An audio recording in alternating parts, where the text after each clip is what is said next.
Thank you. Thank you. Thank you. Thank you. I want to talk to you about critical options. And looking at that, and looking at some of the definitions of options: decision, self-determination, choice, preference, desire. I want to share something with you that's relative to critical options, because we all have them in our lives. And I want to ask you a question. What is the focus of your life? What is the focus of your life? In life, you have a critical option. You can take a stand in your life, or you can follow the crowd. See, people who follow the crowd, their lives are not focused. They're not immersed in anything. People who take a stand, they're living a life that has some power, a life of achievement, a life that has some meaning.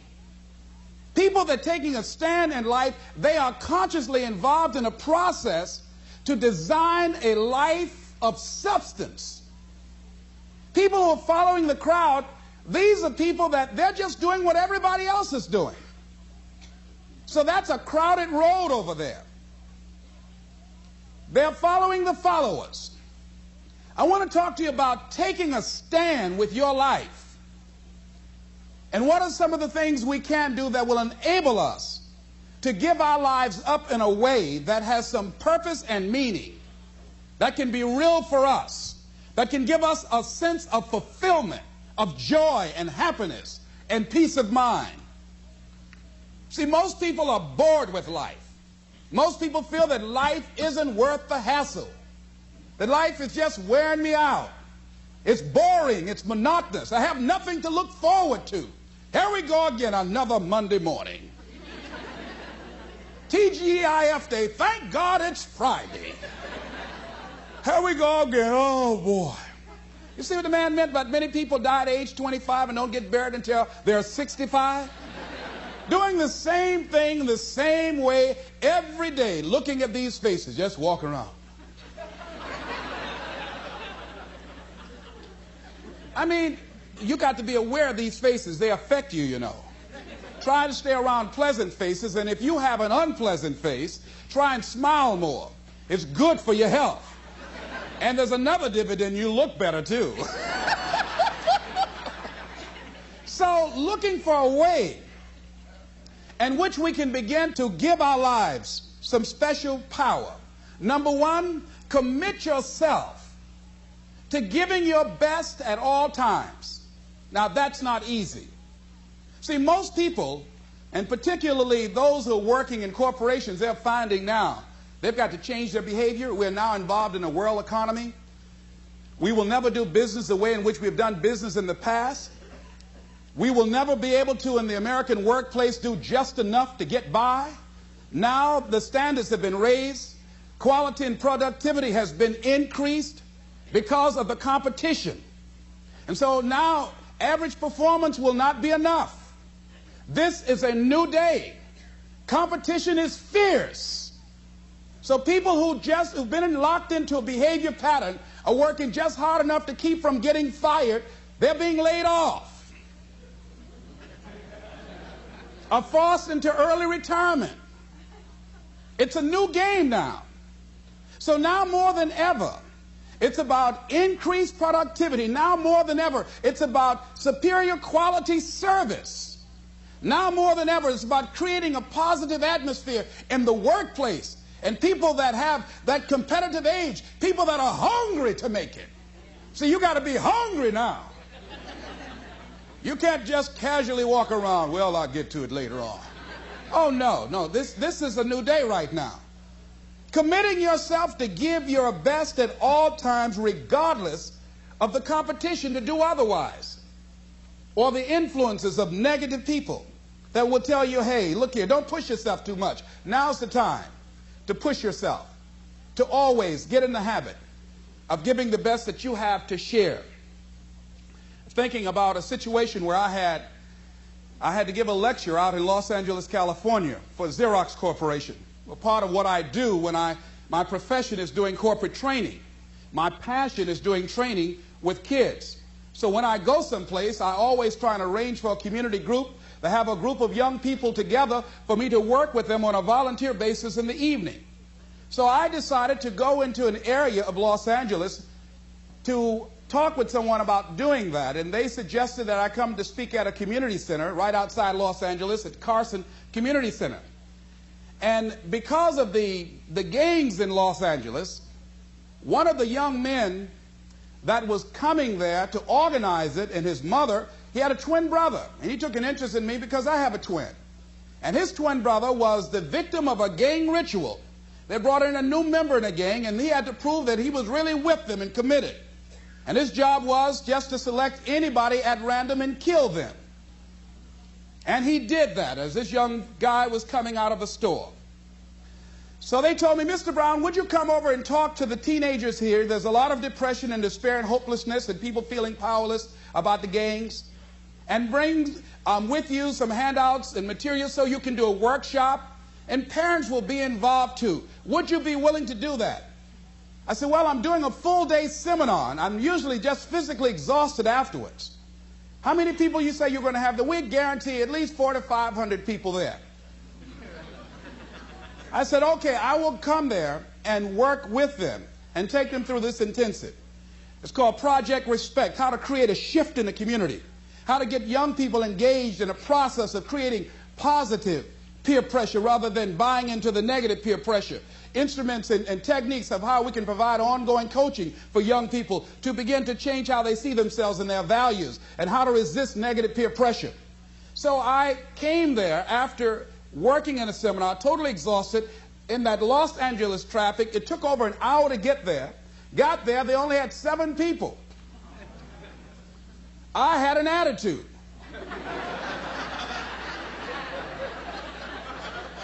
I said, you had me come all the way from Los Angeles after working all day just to talk to 7 people? You told me over 400 people were going to be here. Where are the parents? Only one parent here.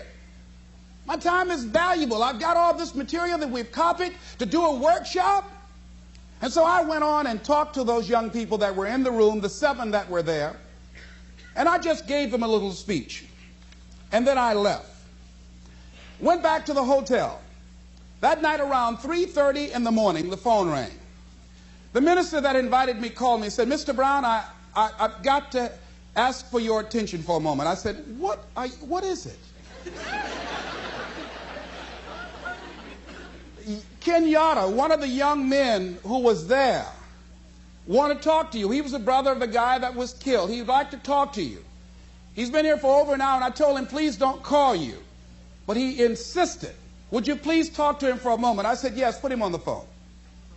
Kenyatta, what can I do for you? He said, Mr. Brown, I listened to your tapes for a long time. I've grown to love you and admire you. Among the things that I heard on your tapes that you said you must deal with circumstances such as you find them. You came in this evening, and I admit, no, we did not have the numbers that you asked for. No, we did not deliver as we had promised we would. But we were looking for you, the motivator, to give us some hope. We were depressed, and we don't know what to do. We were looking for some direction. And you were so caught up in pouting with your ego because we didn't have the place full. You didn't give us your best. I said, excuse me, I was laying in bed. I sit up then. Wait a minute here.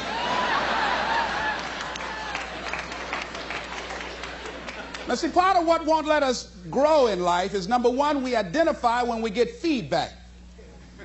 We start taking it personal. Number two, we start to justify. So I became defensive, and I said, wait a minute. I worked all day. I didn't charge y'all a quarter for this. I went carpet material. I came over there. I was there to give a training for the people, and all y'all had to do was bring people there. If you don't do it for me, for the next speaker that you have, at least provide an audience for him to work with. He said, are you through, sir? I said, yes. Mr. Brown, you said you must deal with circumstances such as you find them.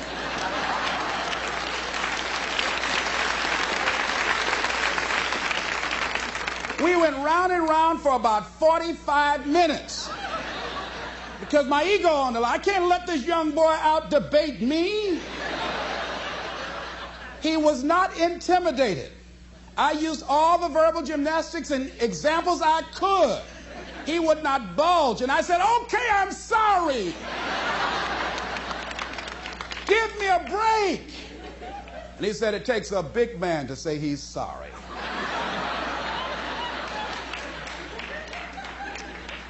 That night, after I finished that young man, I prayed. I stayed on the floor by the bed. I said, Lord, if you ever give me a chance to speak again, I don't care if it's one person in the audience, I'm going to wear that one out. I learned my lesson.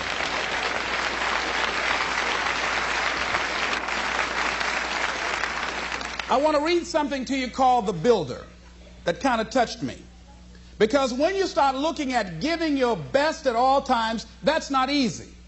But when you are committing yourself to doing something, those are the standards that you set for yourself because that's who you are. If you're working on a job where you're miserable, they're not paying you what you're worth. You don't like the work, you don't like the people, and you're dissatisfied. If you have decided to continue to take a paycheck, you owe it to yourself to give it your best effort. If you get in the habit of being mediocre or doing just enough to get by, you're not hurting anybody but you. You're cheating you. The builder. There was a man who was an efficient builder. He had worked for years in a large company and had reached the age of retirement. His employer asked him to build one more house. It was to be his last commission.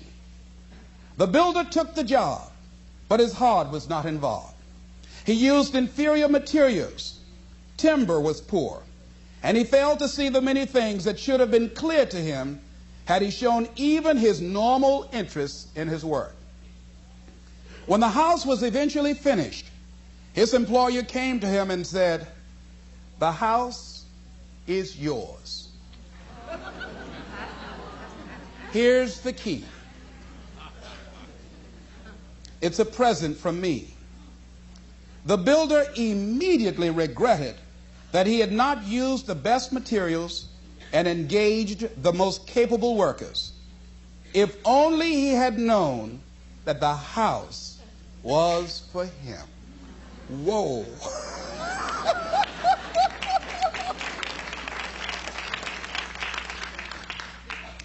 If he had made a commitment with his life, with his craft, that I'm going to give my best at all times, even if this is my last job, I'm going to give it my best shot because that expresses who I am, he would have been more appreciative of that gift. Would you imagine that? I think that makes a very good point. The next thing is,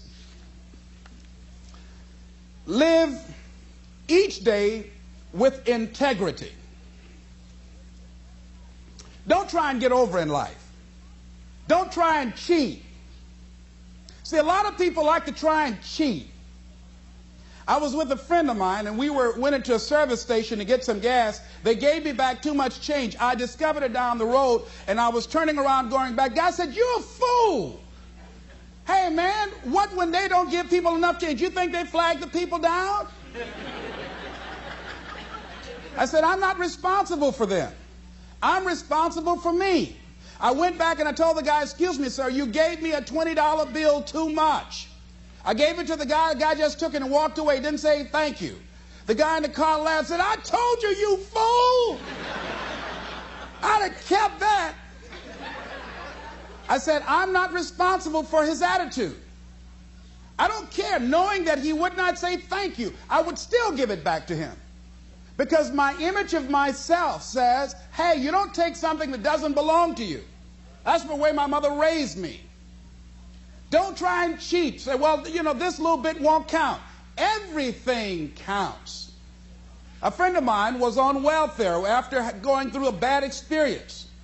Someone, I think she and her husband became ill. They couldn't work for a while, and they went on welfare. After they both became physically well, he said, look here. We don't ever have to go back to work. We're making more money on welfare than we made when we were working. with all the Medicaid benefits and all of the food stamps and everything. She said no. She said, we are not going to accept the checks anymore. He said, I'm not going to work. Now, you can go to work if you want to. She went down to the welfare department and said, don't send any more checks to my house. Lady said, excuse me? She said, now, I've been working here 25 years. No one has ever come in here and said, don't send any more checks here. Are you sure you're all right? Yes, I am. And she went home and told her husband, don't look for any more checks because I told them to cut the check off. Now we've got to find something to do. And they started a paper route and got over 1,500 customers and were making money hand over fist in a spirit of dignity and achievement, not ripping anybody off. That was a critical choice. She could have very easily said, well, everybody else is doing it, why don't I do it? But she decided not to follow the crowd. I like what Whitaker said, what you think about me is none of my spiritual business.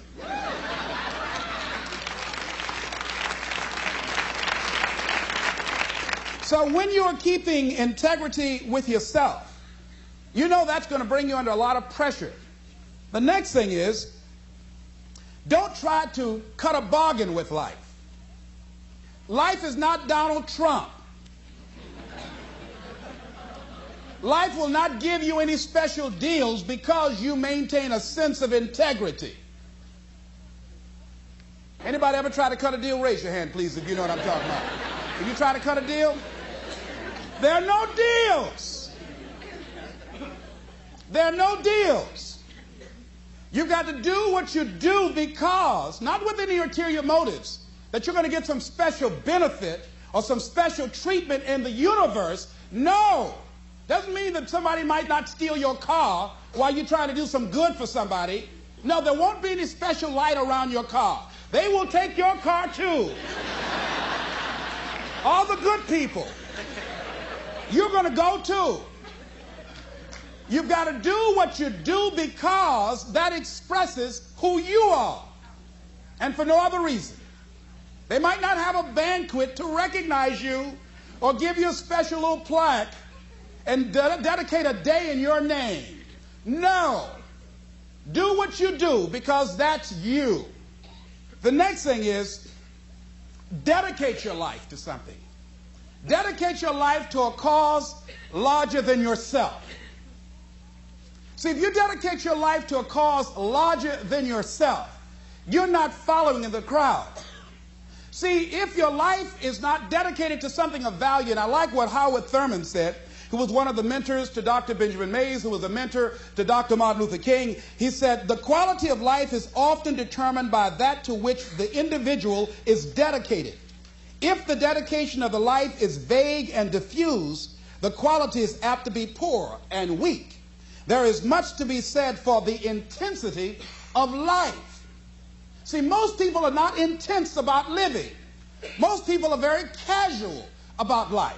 They haven't found anything to become intense about.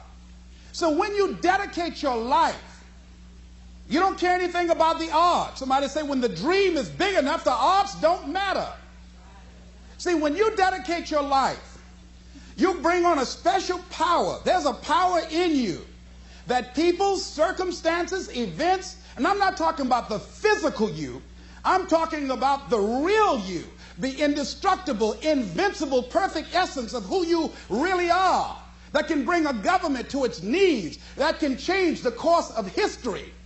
When you dedicate your life like a Nelson Mandela, who has decided to sacrifice his freedom, all he has to do is say whatever the government wants him to say, and they'll let him go free. And he can go to a foreign nation and say, I just said that because I've been in prison for over 20 years. And nobody will say, well, Nelson, you sold out. No one would say that. They will say, wait a minute. Nelson, you gave over 20 years of your life. What more can we ask of you? It's okay. But because of his integrity with himself, and he's dedicated his life to break the back of apartheid and free his people. There was Benjamin Disraeli. He says, nothing can resist the will of a people that will stake even their existence on the extent of their purpose for good. That when you dedicate your life to something, you bring on some powers in the universe that works through you to bring about changes that you would never ever know unless you have dedicated yourself.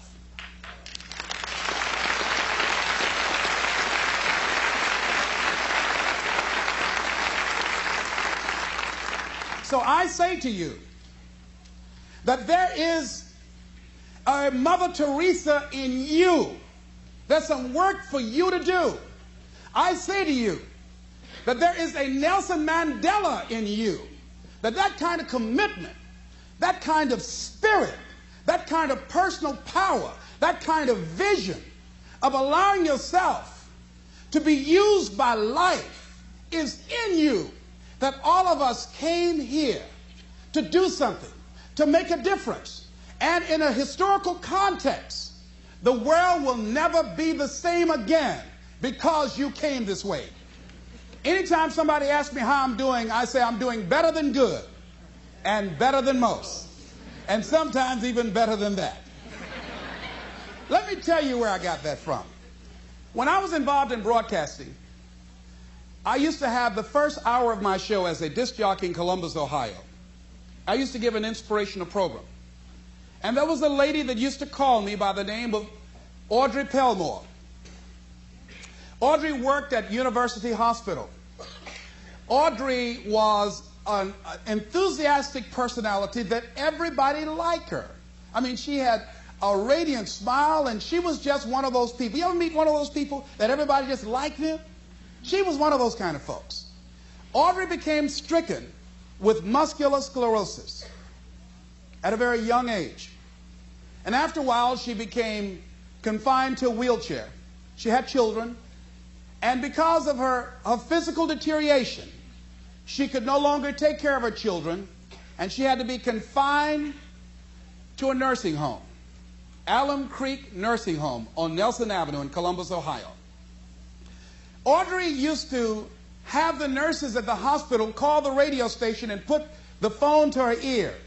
And she would ask for a certain request, and I would ask her to say a few words to the listening audience. One day, while I was doing my program, I got a call from one of my regular callers, a young lady by the name of Shirley. Shirley, on this particular day, there was a sound in her voice, and I detected that something was wrong. And she said to me, "It's nice talking to you, Les. I'll be seeing you." And I said, wait, hold a minute, Shirley. There's something wrong. She says, "There's nothing wrong." I said, "There is, Shirley. I know you. Come on, Shirley, what's wrong?" Well, Shirley had been diagnosed as having cancer of the breast. And they told her that she had a 60-40 chance of not surviving. During the time that she had had her medical examination, her husband had become distant. Through the pressure of losing her husband and the illness, she just felt, hey, I'm not the kind of person that can handle suffering, and I'd rather just end it quickly. She was at a critical point in her life, and this is the option that she decided to take. I did everything I could to discourage her, to give her a reason to want to go on living. I was trying to find something that she can hold on to that would give her a sense of hope, some thread. And I use scripture and everything. And one of my fallback positions, Lord, grant me the serenity to accept the things that I cannot change, the courage to change the things that I can, and the wisdom to know the difference. And she didn't budge. That did not work. And I was out of my arsenal of what can I do to hold on to her, to get her to change her mind, to create a shift in her thinking. And the thought came to me. I said, "Shirley, could you wait until tomorrow?" She waited for a long time before she answered. She said, "Why tomorrow?" I said, "Because if you wait until tomorrow, I'd like to take you by to see Audrey Pelmore. You remember Audrey that I talk about all the time on the air?" She said, "Yes, I like her. I would like to meet her." And she met me at the Alum Creek Nursing Home, and when we got there, we were both very silent because I'd made a pact with her that if this was not enough to discourage her from taking her life, then I would honor our agreement and I would just release her. And I was going to talk to somebody else to try and get her. I didn't tell her that.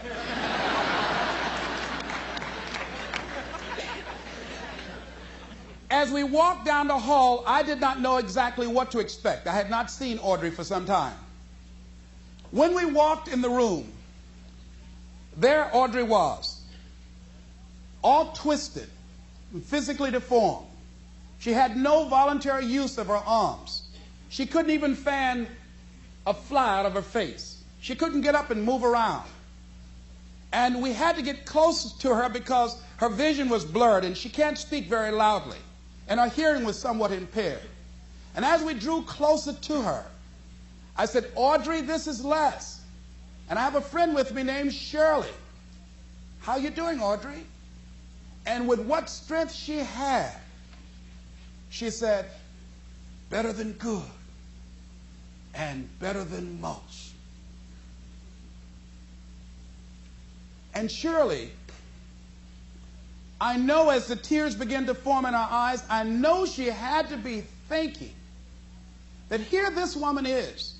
She's been on her back, a prisoner in her body for 17 years. She can't turn herself. She can't get up and go to the restroom. She said to me, Les, I'd love to be able to get up and walk out of here with you. I'd love to be able to take care of my children, to be a mother to them, to see them graduate from high school. She said, Les, I can't do that. And I'm doing better than good and better than most.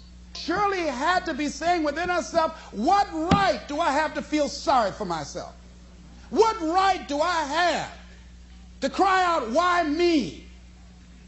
And she decided and left there with a commitment that she wanted to live with whatever time that she had left, that she had no right to cut the time off. She had no right to do that. And she left there with a new determination, a new spirit about her. And that's something about what we have, that you have. There sometimes your options are frozen. See, Audrey can't walk out of a hospital. She did not have the capacity to take care of her children, but she had a freedom of spirit. And that's what we have, wherever we are, with whatever hand that life has dealt us. We have the freedom of spirit. We can go through life whining and weeping, or we can have the kind of spirit that people will say, hey, there's a blessing to be around that person. The staff at the hospital used to go in her room to be encouraged and inspired by her because she didn't feel sorry for herself. And she didn't go through life blaming everybody.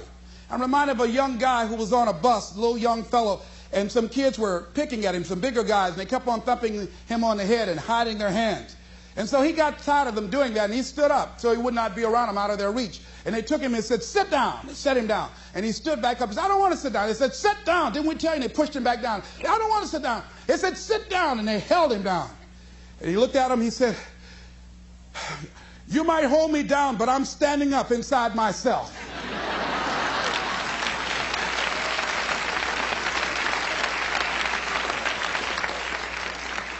And what we have got to do is know that there's something about you, there's something about us, there's a power in you that regardless of what happens to you, you can stand up inside of yourself. I think that's what the poet meant when he says, out of the night that covers me, black as a pit from pole to pole, I thank whatever gods there may be for my unconquerable soul. You have an unconquerable soul.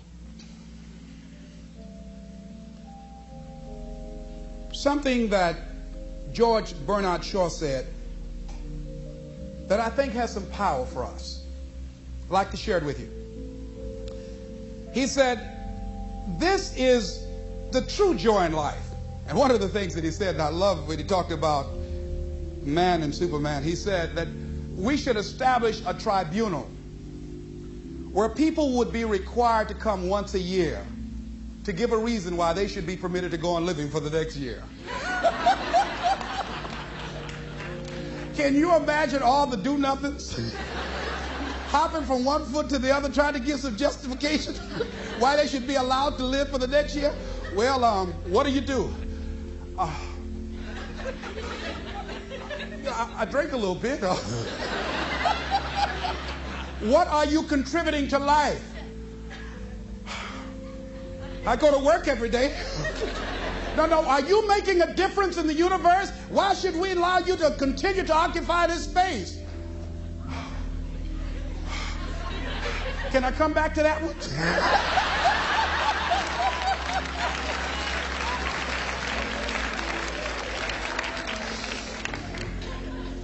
This is a true joy in life. The being used for a purpose recognized by yourself as a mighty one. Being a force of nature instead of a feverish, selfish little clod of ailments and grievances, complaining that the world will not devote itself to making you happy. I am of the opinion, George Bernard Shaw goes on to say, that my life belongs to the whole community. And as long as I live, it is my privilege to do for it whatever I can. I want to be thoroughly used up when I die. For the harder I work, the more I live. I rejoice in life for its own sake. Life is no brief candle for me. It is a sort of splendid torch which I've got a hold of for the moment.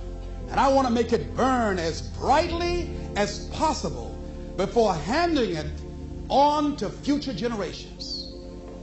This is Mrs. Mamie Brown's baby boy, Leslie Calvin Brown, saying it's been a plum-pleasing pleasure as well as a privilege. Thank y'all here.